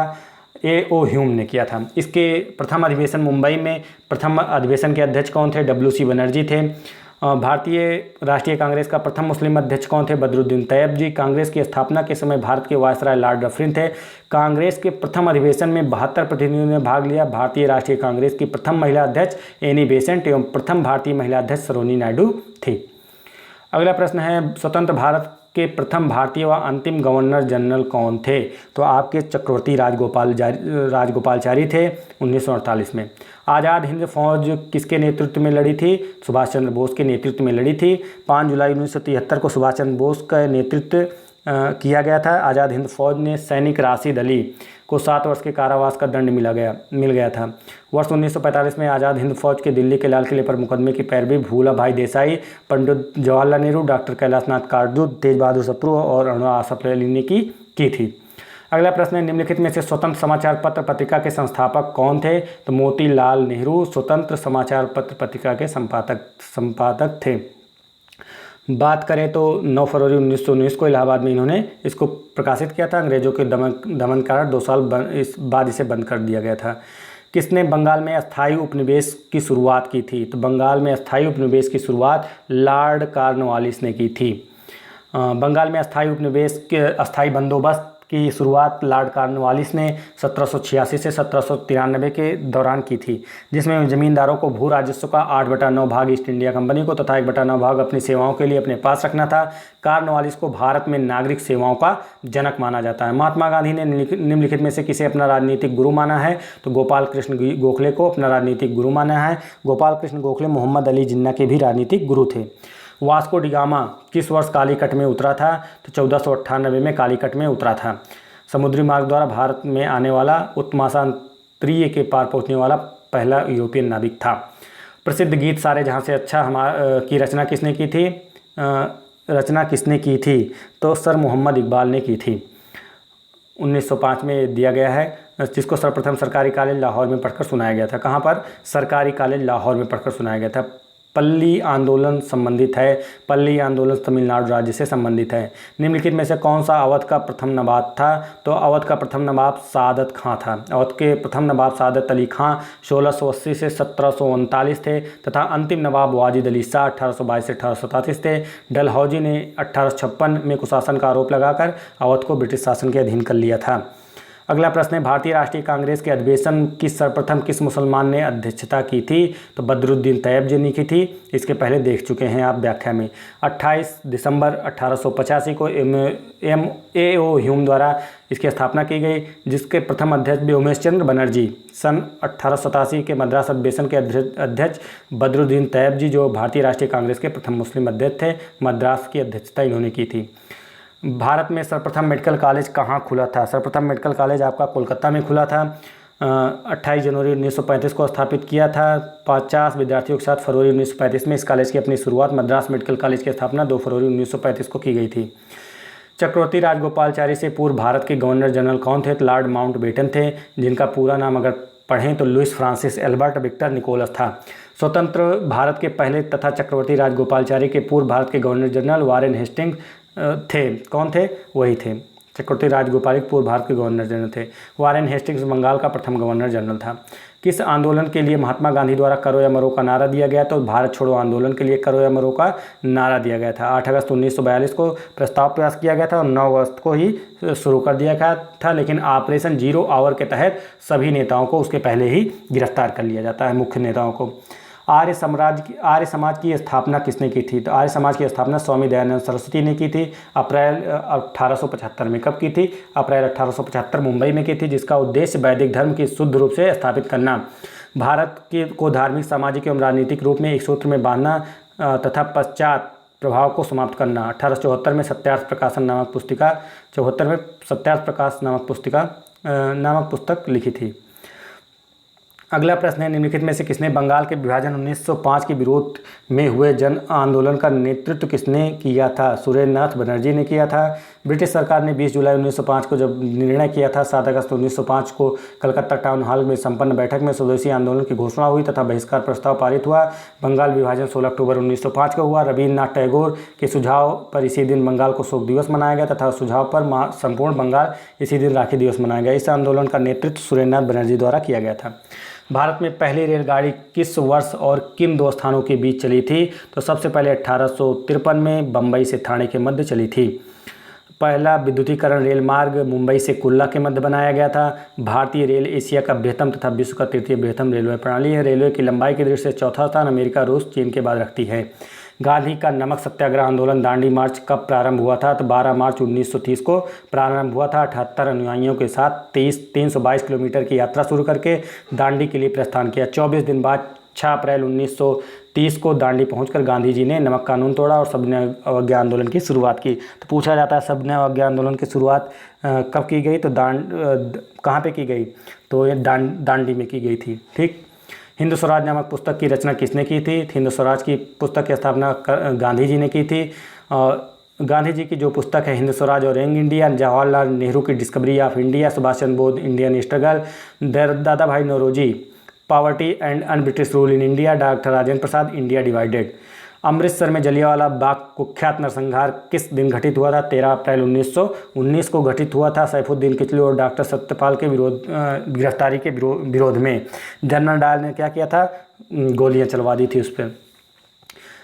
379 लोग मारे गए थे सरकारी डाटा के अनुसार। हंटर आयोग किसके विकास पर अधिक बल दिया था? तो प्राथमिक शिक्षा के विकास पर अधिक बल हंटर आयोग ने दिया था। इसमें लिखा गया लॉर्ड रिपन द्वारा 1882 में की गई ब्रिटिश शासनकाल में हंटर शिक्षा आयोग की स्थापना किसने की थी? लॉर्ड रिपन ने 1882 में। चार्ल्स वुड के घोषणा पत्र द्वारा शिक्षा के क्षेत्र में हुई प्रगति की समीक्षा के लिए सरकार ने विलियम विल्सन हंटर की अध्यक्षता में इस आयोग की नियुक्ति की थी। हंटर शिक्षा आयोग के प्राथमिक और माध्यमिक शिक्षा की समीक्षा तक ही सीमित रहा। इस आयोग ने प्राथमिक स्तर पर शिक्षा के महत्व पर अधिक बल दिया, उन्हें स्थानीय भाषा और उपयोगी विषय में शिक्षा देने का सुझाव दिया। अगला है सिविल सेवा किसके शासनकाल में प्रारंभ की गई थी? तो लॉर्ड कॉर्नवालिस के शासनकाल में 1786 से 93 एवं 1805 में सिविल सेवा की प्रारंभ किया हुआ। लॉर्ड कॉर्नवालिस को सिविल सेवा का जन्मदाता माना जाता है। अगला प्रश्न है रास बिहारी बोस द्वारा संगठित भारतीय स्वतंत्र लीग किस संगठन के अग्रदूत थे? तो भारतीय राष्ट्रीय फौज के अग्रदूत थे। किसके? स्वतंत्र लीग किस संगठन का अग्रदूत थे? भारतीय राष्ट्रीय फौज। व्याख्या देखें तो जापान में रह रहे क्रांतिकारियों की मदद से रास बिहारी बोस ने जून 1942 में बैंकॉक सम्मेलन में इंडियन इंडिपेंडेंस लीग की स्थापना की। आज़ाद हिंद फौज का सर्वप्रथम विचार कैप्टन मोहन सिंह के मन में आया था। रास बिहारी बोस के निमंत्रण पर सुभाष चंद्र बोस ने सिंगापुर आए। 5 जुलाई 1943 ईस्वी को रास बिहारी बोस ने इंडियन इंडिपेंडेंस लीग व आज़ाद हिंद फौज की कमान सुभाष चंद्र बोस को सौंप दी। आज़ाद हिंद फौज के सर्वोच्च सेनापति की हैसियत से सुभाष चंद्र बोस ने सिंगापुर में अस्थायी भारत सरकार की स्थापना की। अतः रास बिहारी बोस द्वारा संगठित भारतीय स्वतंत्रता लीग भारतीय राष्ट्रीय फौज संगठन का एक अग्रदूत थे। अगला है, निम्नलिखित में से कौन महत्वपूर्ण व्यक्ति सभी 3 गोल में सम्मेलन में भाग लिए थे? भीमराव अम्बेडकर। एक बार मैंने इसकी व्याख्या बता दी है, दोबारा नहीं बताएंगे। रंगभेद के कारण महात्मा गांधी किस वर्ष दक्षिणी अफ्रीका के पीटर्सबर्ग रेलवे स्टेशन के प्रथम श्रेणी रेल डिब्बे में अपमान सहित बाहर फेंक दिया गया था? तो किस सन में भी याद रखिएगा, कहाँ पे? पीटर्सबर्ग में। तो ये सन था 1893 में। अगला प्रश्न है, असहयोग आंदोलन किस सन से आरंभ हुआ था? तो असहयोग आंदोलन 1920 में प्रारंभ हुआ था। 1 अगस्त 1920 को असहयोग आंदोलन प्रारंभ हुआ। इस दिन तिलक की मृत्यु हो गई थी, इसी दिन तिलक की मृत्यु हो गई। असहयोग कार्यक्रम पर विचार है सितंबर 1920 ईस्वी में कलकत्ता के कांग्रेस का विशेष अधिवेशन बुलाया गया। गांधी जी के सहयोग का प्रस्ताव का विरोध सर्वप्रथम एनी बेसेंट ने किया। जो असहयोग प्रस्ताव का विरोध किसने किया था? एनी बेसेंट ने किया था, याद रखिएगा। प्रमुख विरोधी सीआर दास थे। उनके विरोध विधान परिषदों को बहिष्कार को लेकर था। मदन मोहन मालवीय, सीआर दास, बिपिन चंद्रपाल, मोहम्मद अली जिन्ना, शंकरन नायर के विरोध के बावजूद अली बंधु तथा मोतीलाल नेहरू के सहयोग का प्रस्ताव पास हो गया था। दिसंबर 1920 में नागपुर में कांग्रेस का वार्षिक अधिवेशन विजय राघवाचार्य की अध्यक्षता में हुआ, जिसमें सीआर दास ने असहयोग आंदोलन से संबंध प्रस्ताव रखा। इस प्रस्ताव में उपाधियों एवं प्रशस्तियों को लौटाना, सरकारी स्कूलों, कॉलेज, अदालत एवं विदेशी कपड़ों का बहिष्कार के साथ ही रचनात्मक कार्य जैसे चरखे वितरण, स्वदेशी शिक्षण संस्थाओं की स्थापना, मद्यपान निषेध, अस्पृश्यता का अंत का उल्लेख था। अगला प्रश्न है, महात्मा गांधी किस वर्ष कांग्रेस के अध्यक्ष बने थे? तो 1924 में बने थे, बेलगांव के। अंग्रेजों के विरुद्ध खान अब्दुल गफ्फार खान द्वारा प्रारंभ किए गए आंदोलन का क्या नाम था? लाल कुर्ती इनके आंदोलन का नाम था।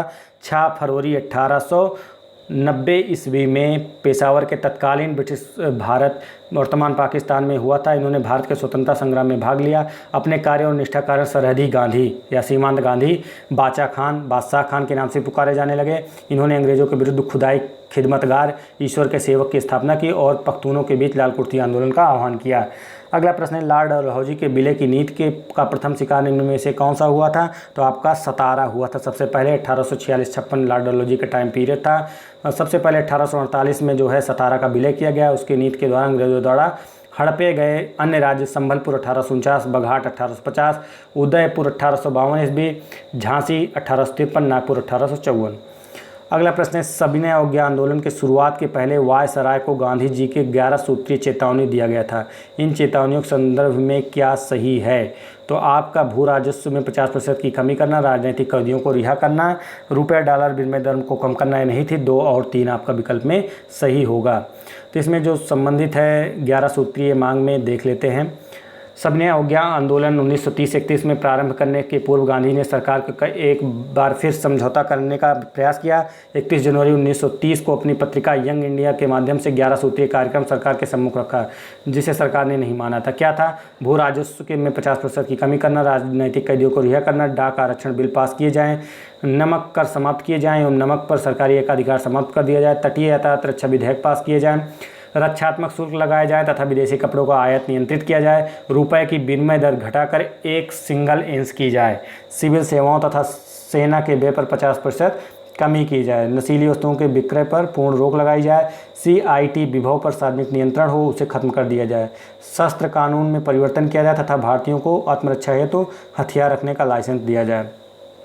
अगला प्रश्न है, निम्नलिखित घटनाओं को सही कालक्रम के अनुसार आपको सुव्यवस्थित करना है। तो सबसे पहले आपका इल्बर्ट बिल कब आया था? 1883 में आपका इल्बर्ट बिल आया था। फिर उसके बाद आपका जो होगा वो आपका है तीसरा मार्ले मिंटो सुधार। फिर उसके बाद आपका है दूसरा नंबर गांधी इरविन समझौता, फिर रॉलेट एक्ट। इसका सन देख लेते हैं, इसमें सन दिया है। तो इल्बर्ट बिल विवाद जो हुआ था 2 फरवरी 1883 को लागू किया गया था। इस बिल पर PC इल्बर्ट ने जातीय भेद को दूर करते हुए यूरोपीय और भारतीय न्यायाधीशों को समान शक्तियाँ प्रदान की, जिसके कारण अंग्रेज इसके विरुद्ध हो गए। इसे ही इल्बर्ट बिल विवाद कहा जाता है। बिल रिपन के काल में आया था। मार्ले मिंटो सुधार 1909 में पारित हुआ। 1892 के नियमों को 200 को दूर करने के मुस्लिमों के लिए पृथक चुनाव मंडल की शुरुआत की गई। 19 मार्च 1919 ईस्वी को रॉलेट एक्ट लागू हुआ। इसके अनुसार संदेहास्पद व्यक्ति को बिना मुकदमा चलाए गिरफ्तार कर लिया जा सकता था। इसी के लिए ना कोई अपील, ना कोई दलील और ना कोई वकील कहा जाता था इसके विरुद्ध। गांधी इरविन समझौता 5 मार्च 1931 को गांधी जी के और लॉर्ड इरविन के बीच दिल्ली में हुआ था। सविनय अवज्ञा आंदोलन का मुख्य उद्देश्य क्या था? सविनय अवज्ञा आंदोलन का मुख्य उद्देश्य नमक कर के विरुद्ध था। 1930-31 में गांधी जी द्वारा वायसराय के सम्मुख रखे गए 11 सूत्रीय मांगे को न स्वीकार किए जाने के कारण इसका शुरुआत 12 मार्च 1930 से 6 अप्रैल 1930 गुजरात के दांडी नामक स्थान से की गई थी। तो शुरुआत कब की गई? 6 अप्रैल 1930 को। सेरिंगपट्टनम की लड़ाई में अंग्रेजों, श्रीरंगपट्टनम रहना चाहिए था, श्रीरंगपट्टनम, लेकिन इसमें सेरिंगपट्टनम की लड़ाई में अंग्रेजों ने किसे पराजित किया था? तो टीपू सुल्तान को पराजित किया था। 1792 में श्रीरंगपट्टनम की संधि हुई थी। इस संधि में अंग्रेजों ने अपने राज्य के आधा भूक्षेत्र उनके साथी मराठा निजाम के कुछ भाग देने पड़े। अंग्रेजों ने युद्ध की क्षतिपूर्ति के रूप में 3 करोड़ की मांग की। तुरंत धनराशि न दे पाने कारण अंग्रेजों के पास अपने 2 पुत्रों को बंधक बनाया। 1799 ईस्वी में आंग्ल मैसूर चतुर्थ युद्ध में टीपू सुल्तान युद्ध में शहीद हो गए और ओडायर वंश के 1 या 2 वर्षीय बालक कृष्णराज को राजा बनाया और उस पर बेलजली ने सहायक संधि थोप दी। अगला प्रश्न है, निम्नलिखित में किसके शासनकाल में मुगलों और मराठों के बीच द्वंद्व प्रारंभ हुआ था? तो औरंगजेब के टाइम पर मुगलों और मराठों में द्वंद्व प्रारंभ हुआ था। मराठा साम्राज्य के संस्थापक शिवाजी थे। इनके मुगलों से प्रथम मुठभेड़ 1657 ईस्वी में, उस समय दक्षिण का वायसराय औरंगजेब था। शिवाजी ने दक्षिण पश्चिम भाग पर आक्रमण के साथ पुन्नार पर हमला करके 3 लाख ऊँट लूट लिए। यह अभियान मुगलों से संधि तक चलता रहा। टीपू सुल्तान कहाँ का शासक था? टीपू सुल्तान आपके मैसूर का शासक था। फतेह अली, टीपू सुल्तान फतेह अली टीपू हैदर अली का पुत्र था तथा मैसूर का शासक। वर्ष 1782 में अंग्रेजों से युद्ध के दौरान हैदर अली की मृत्यु हो गई थी। टीपू सुल्तान मैसूर का शासक बना। 4 मई 1799 को इसको भी मृत्यु हो गई। प्लासी का युद्ध कब लड़ा गया था? 1757 में आपके प्लासी का युद्ध लड़ा गया था। किसके किसके मध्य लड़ा गया था ये भी देख लेते हैं। पश्चिम बंगाल के भगीरथी नदी किनारे पर स्थित प्लासी के मैदान 23 जून 1757 को बंगाल के नवाब सिराजुद्दौला तथा अंग्रेजों के सेनाओं का आमना सामना हुआ था। इस युद्ध में बंगाल के स्थानीय विरोधों में मीर जाफर ने अंग्रेजों का साथ दिया। परिणाम स्वरूप नवाब को मैदान छोड़कर भागना पड़ा और युद्ध में अंग्रेजों ने जीत लिया। अंग्रेजों के इस जीत के बाद भारत की दास्तां का युग आरंभ होता है। तो आपको पता होगा, ये भी प्रश्न में आया था, प्लासी किस युद्ध में सिराजुद्दौला को अंग्रेजों ने हराया था? तो प्लासी के युद्ध में। ये भी प्रश्न आपका आया था, यहीं से आया था। तो देख लीजिए कितने प्रश्न फंसते हैं। केवल हिस्ट्री से आपके लगभग अगर आप देखें तो सभी प्रश्न फंसे हैं, अगर एक आध प्रश्न को छोड़ दिया जाए तो फ्रेंड्स, हमारे इस वीडियो में बस इतना ही। आप साथ दें और ऐसे ही पढ़ते रहें तो आप लोगों के लिए बहुत ज़्यादा हेल्पफुल होगा। आप आने वाले एग्ज़ाम में ज़रूर क्लियर करेंगे। फ्रेंड्स, इस वीडियो में बस इतना ही। धन्यवाद।